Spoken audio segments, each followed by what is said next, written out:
Judd, coming into this tournament, Gary Wilson was probably a seed you wanted to avoid at 4-1 down. It wasn't looking great for you, but you came out and won 9 at the last 10 frames. Just talk us through that. Yeah, I mean, every time I've come here recently has been quite tough draws, so it didn't really surprise me. It makes the job easier. Gary's a great player. He's won, I think, 3 ranking events now, so it was always going to be tricky, but it was just trying to keep my composure. I knew if I played my best, then I'd have a great chance of winning.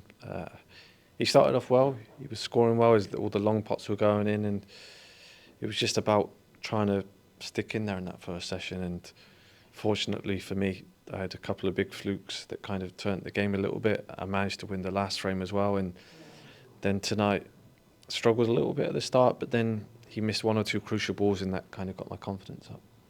It seems like, I know, even at the very top level, luck can have an impact.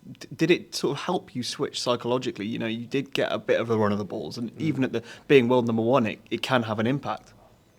Yeah, I think sometimes the timing of it, you kind of feel like, oh, maybe is meant to be a little bit, and I think you've just got to make the most of your chances. And to be fair, both times the flukes were important, but I did manage to one visit off both of them. And I think if I was the other way around, you're going to be annoyed in the chair. So I know how important it is to make the most of them. And I think tonight it was the other way around. He kind of missed a couple, got away with them, and I was able just to stay calm and take my chances when they came.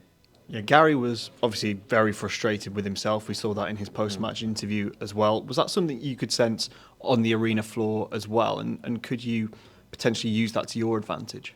A little bit at the end. I think when it got to maybe 8-5, I think I could kind of sense a little bit of his confidence was draining, and he was going for maybe a few rash shots a little bit and rushing a few of the important ones. And yeah, I could kind of sense that, and I knew for me it was the time to step up. Obviously, we've known you throughout the years to be, you know, a very stylish snooker player. We see, you know, naughty snooker. But I think one thing that is unappreciated about you a lot is your match play. I think, you know, today I think we showcased that. Is that something that you think maybe doesn't get rated as highly about yourself that it does to other players?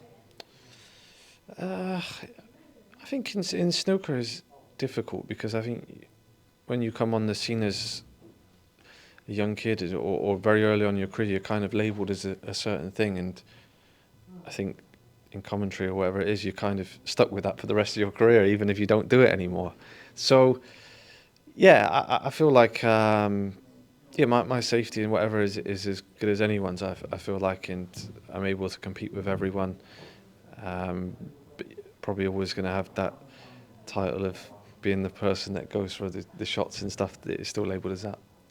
Obviously, coming into this championship, you haven't had, well, by your amazing standards, you haven't had the elite seasons you've had in the last couple of years. Do you think that's going to help you? Because we've seen Luca, Kyron, Jintong all come from under the radar. Do you think that could help you too? I mean, it can be easier when you don't have that pressure on you. I think there's been a lot of times when I've come in over the past 5-10 years where I've been the favourite, and when you don't win, it's kind of a bit of a letdown. So this time, there's more expectation on maybe Xingtong and Ronnie, I think, this year. So it's easier for me and the likes of maybe Neil or Mark Selby just to go under the radar just a little bit.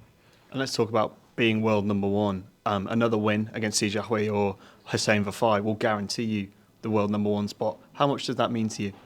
Yeah, I think it's important. I think for me it's always nice to be introduced as the world number 1. I think obviously world champion, world number 1, when you're called out, you get a bit of a buzz. So I've held that for around 2 years now, or just under, I think it is, and it'd be nice to be able to go into the break knowing that I'm going to come back as number 1 again. So yeah, I mean, that's a little milestone that would be nice to tick off on the way. Well, Judd, well played. We'll see you in the next round. Cheers, thank you.